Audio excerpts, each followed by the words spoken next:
Hello guys, my name is Nisha Saini and welcome to literary heart. So guys, आज मैं जो आपको पोएम कराने जा रही हूँ उस पोएम का नाम है द गोट पाथ्स। सो ये हमारी जो पोएम है ये जेम्स स्टीफन की लिखी हुई एक बहुत ही ब्यूटीफुल पोएम है। आज की हमारी जो पोएम है वो एक बहुत ही सिंपल पोएम है जिसमें जो हमारा पोइट है वो ऑब्ज़र्व करता है गोट्स की एक जर्नी को ऑब्ज़र्व करता है और वो देखता है कि किस तरह जो गोट्स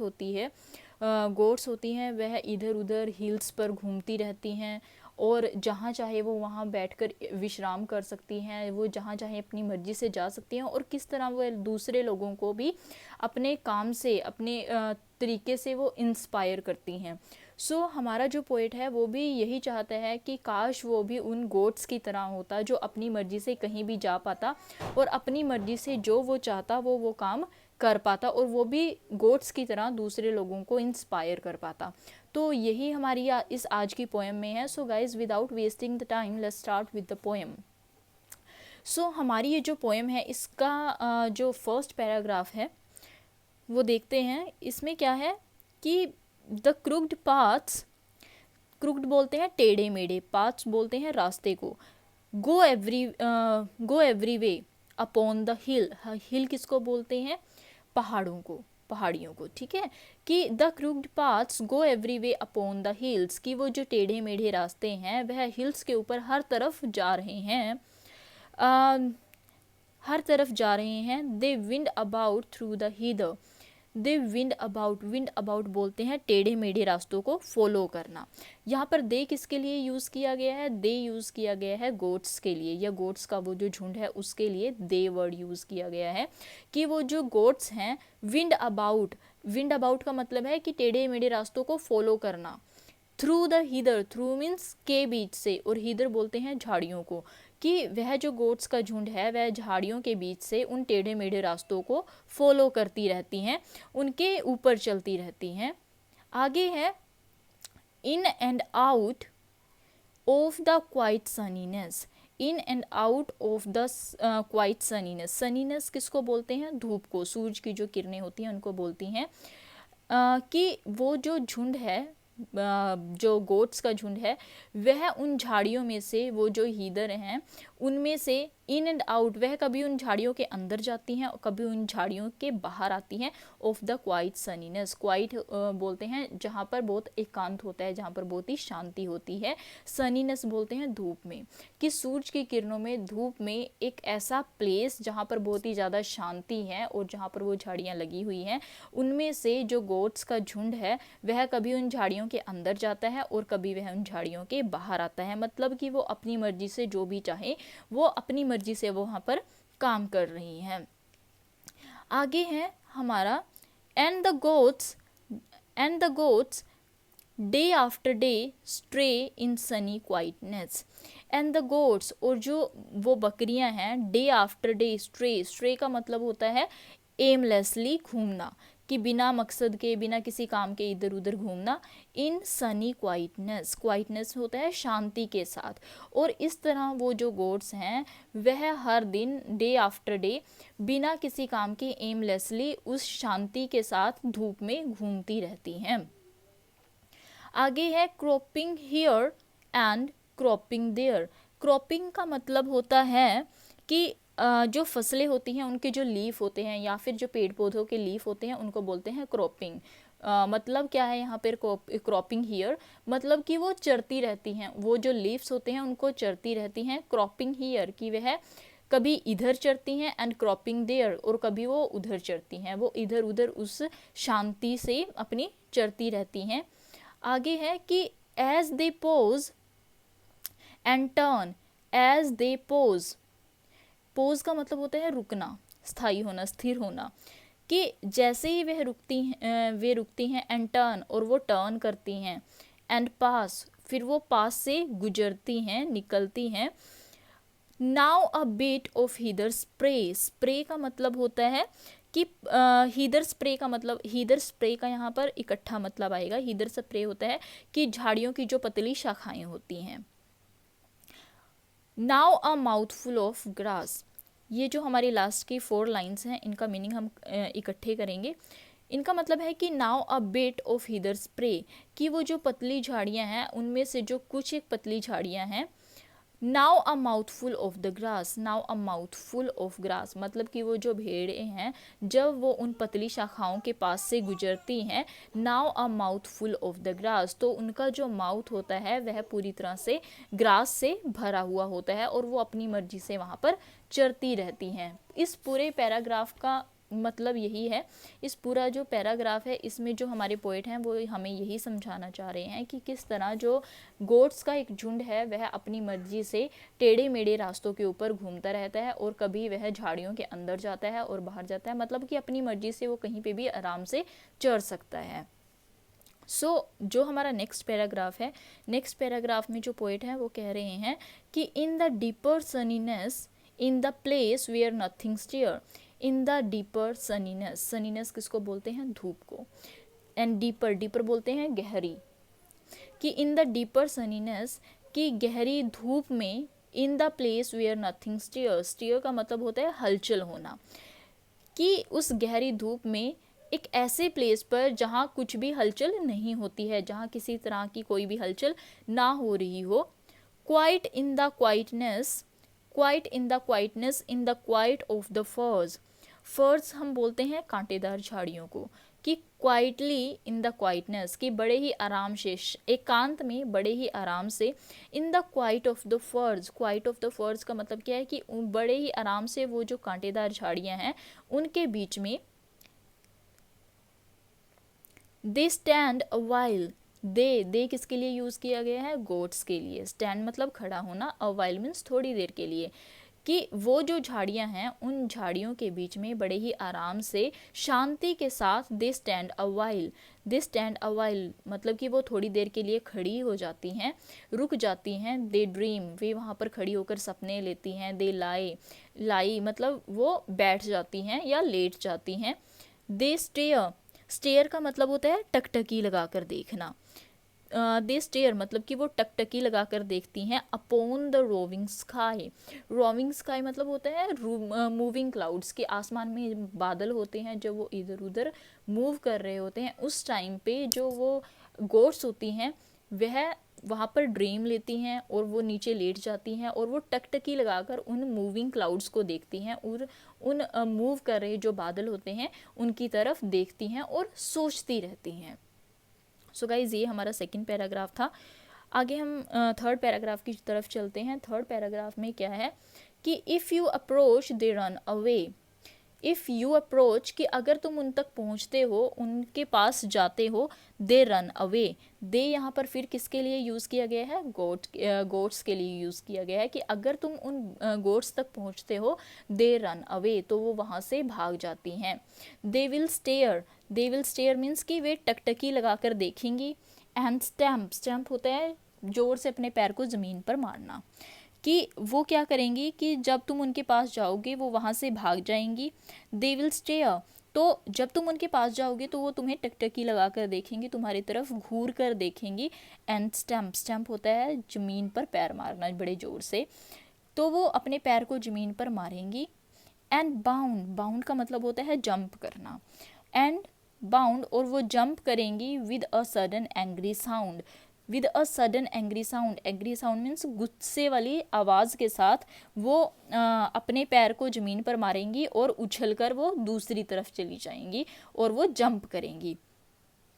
आगे है to the sunny quietude, to the sunny quietude means शांति वाले प्लेस पर जब तुम उनकी तरफ आओगे तो वो उछल कर वहाँ से गुस्से वाली आवाज़ क्रिएट करेंगे और वहाँ से उस प्लेस से उछल कर वो किसी शांति वाले दूसरे स्थान पर चली जाएंगी।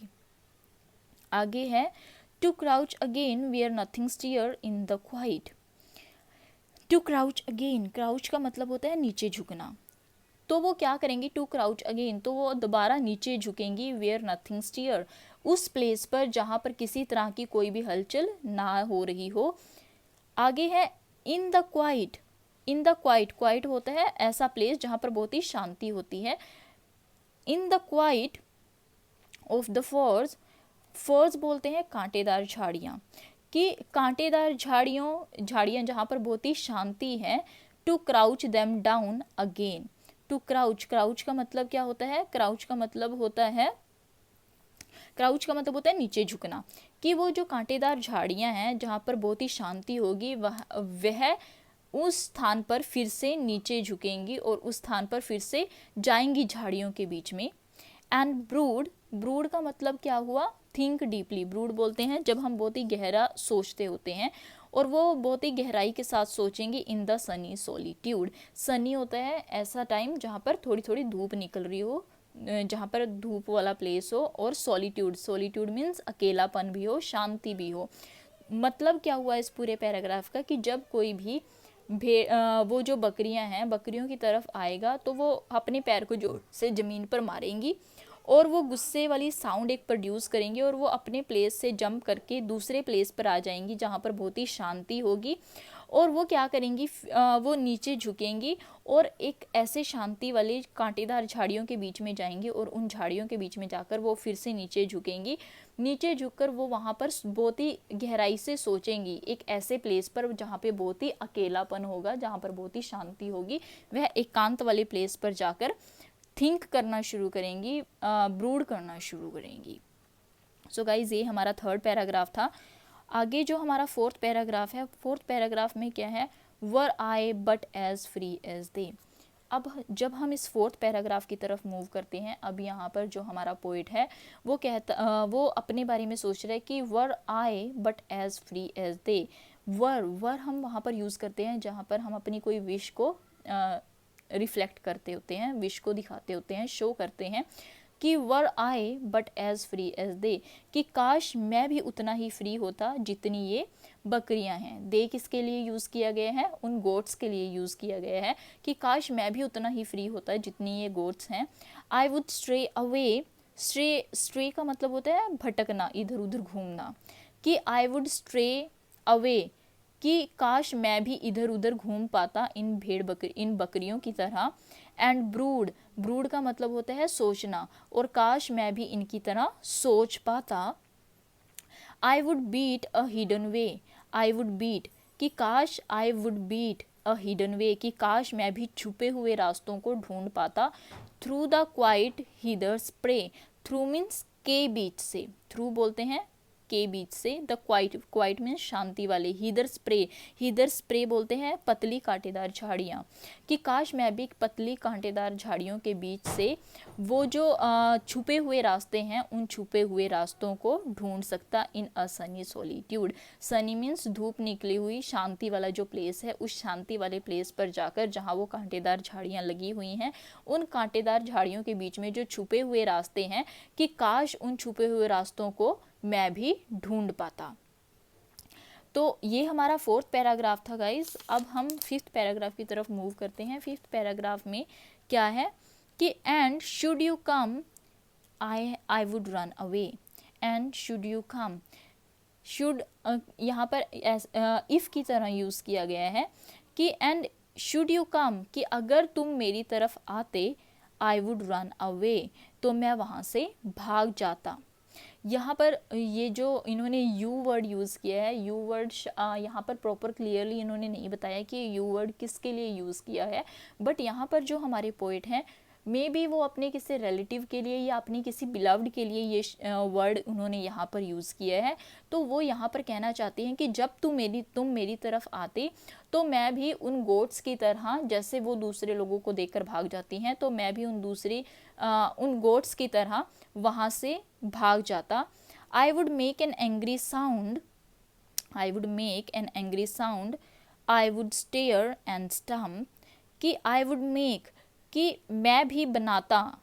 एन एंग्री साउंड, कि मैं भी एक एंग्री साउंड, एक गुस्से वाली आवाज़ को पैदा करता, मैं भी या फिर एक गुस्से वाली आवाज़ निकालता। आई वुड स्टेयर, स्टेयर का मतलब होता है घूरना, कि आई वुड स्टेयर, कि मैं भी वहाँ पर घूरता। एंड स्टम्प, स्टम्प होता है ज़मीन पर पैर से जोर को मारना, जोर से अपने पैर को जोर से ज़मीन पर मारना, कि मैं भी जो मेरी तरफ पर्सन आता उसकी तरफ घूरता, अपने पैर को जोर से ज़मीन पर मारता। एंड बाउंड, बाउंड का मतलब है जंप करना, और मैं भी जंप करता to the deeper quietude, to the deeper, deeper means गहराई, गहरे, क्वाइटिट्यूड मीन्स शांति वाले प्लेस पर। मतलब कि अगर मेरी तरफ कोई आता तो मैं भी उस पर्सन की तरफ टकटकी लगा कर देखता, अपने पैर को जोर से ज़मीन पर मारता और जंप करके मैं किसी ऐसे प्लेस पर चला जाता जहाँ पर बहुत ही ज़्यादा शांति होती, बहुत ही ज़्यादा शांति वाले, बहुत ही ज़्यादा एकांत वाले या अकेलेपन वाला जो प्लेस है, मैं ऐसे किसी प्लेस पर चला जाता। To the place where nothing stir, मैं किसी ऐसे प्लेस पर चला जाता वेयर नथिंग स्टियर, जहाँ पर किसी तरह की कोई भी हलचल ना होती। मैंने जैसे आपको पहले ही बताया था, स्टियर का मतलब होता है हलचल, कि मैं वहाँ से जंप करके किसी ऐसे प्लेस पर चला जाता जहाँ पर किसी तरह की कोई हलचल ना होती। In the quiet of the furze, quiet of the furze का मतलब है कि कांटेदार झाड़ियों के बीच में मैं किसी ऐसे स्थान पर चला जाता जहाँ पर बहुत ही ज़्यादा शांति होती और जहाँ पर किसी तरह की कोई भी हलचल ना होती। जो हमारा नेक्स्ट पैराग्राफ है, नेक्स्ट पैराग्राफ में क्या है, in that airy quietness I would dream as long as दे।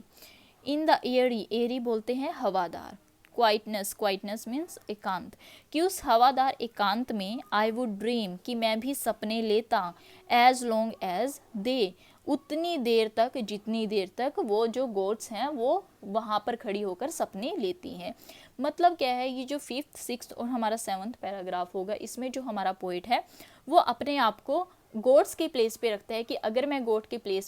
के प्लेस पे होता तो मैं क्या करता। तो यहाँ पर भी वो यही बता रहा है कि अगर मैं भी गोड्स के प्लेस पर होता तो मैं एकांत हवादार किसी स्थान पर चला जाता और मैं उतनी समय तक सपने लेता जितनी समय तक वो जो गोड्स हैं वो सपने लेती हैं। Through the quiet sunniness I would stray away का मतलब होता है इधर उधर भटकना। थ्रू द क्वाइट सनीनेस, कि उस धूप वाला जो वो प्लेस था, सनीनेस बोलते हैं ऐसा प्लेस जहाँ पर अच्छी धूप होती है, कि उस शांति वाले धूप का जो स्थान था, आई वुड स्टे अवे, उस स्थान पर मैं भी इधर उधर भटकता, इधर उधर घूमता। एंड ब्रूड का मतलब होता है सोचना, और मैं भी सोचता, all among the heather spray in a Sunny solitude. And brood, और मैं भी सोचता, all among the heather spray होता है पतले कांटेदार झाड़ियाँ, कि वो जो पतली कांटेदार झाड़ियाँ होती उनके बीच में बैठकर मैं भी आराम से सोचता, इन अ सनी सोलिट्यूड, एक ऐसे प्लेस पर जहाँ बहुत ही ज़्यादा शांति होती, एक ऐसे प्लेस पर जहाँ पर बहुत ही ज़्यादा शांति होती। मतलब कि यहाँ जो हमारा पोइट है वो यही कहने की कोशिश कर रहा है कि अगर मैं भी एक गोट होता तो मैं एक ऐसे प्लेस पर जाता जहाँ पर बहुत ही शांति होती और जहाँ पर वो जो कांटेदार झाड़ियाँ होती, मैं किसी ऐसे प्लेस पर जाता और बहुत ही गहराई से सोचता। अगली जो हमारा पैराग्राफ है उसमें जो पोइट है वो कहते हैं कि I would think until I found something I can never find, कि आई वुड थिंक, कि मैं सोचता, until I found, कि जब तक मुझे नहीं मिल जाता, something मीन्स कुछ ऐसा, I can never find, जो मैं कभी भी नहीं पा सकता था या जो मुझे कभी मिल नहीं सकता था। आगे है कि something lying on the ground, कि कुछ ऐसा, लाइंग मीन्स जो पड़ा हुआ था, ऑन द ग्राउंड के ऊपर, in the bottom of my mind, in the bottom बोलते हैं सतह, जो सबसे नीचे वाली सतह होती है, कि मैं कुछ ऐसा ढूंढने की कोशिश करता जो मेरे माइंड के सबसे नीचे वाली सतह के ऊपर पड़ा होता। अगर मैं एक गोट होता तो मैं भी इधर उधर घूमता और मैं कुछ ऐसा फाइंड आउट करने की कोशिश करता कि जो ऐसी चीज़ जो मैं कभी बहुत ईजिली नहीं ढूंढ पाता और ऐसी चीज़ जो मेरे माइंड के सबसे नीचे वाली सतह के ऊपर पड़ी होती। यहाँ पर जो पोइट है वो यही कहने की कोशिश कर रहा है कि अगर मैं गोट के प्लेस पर होता तो मैं कुछ ऐसी चीज़ ढूंढने की कोशिश करता जो मेरे माइंड में कहीं ना कहीं थी, but in reality as a human being वो मेरे माइंड में, या फिर मैं उसको राइट डाउन नहीं कर पा रहा था। मैं कुछ ऐसी चीज़ ढूंढने की कोशिश करता बट उसका ख्याल कहीं ना कहीं उसके एक अनकॉन्शियस जो माइंड है उसमें वो चीज़ थी।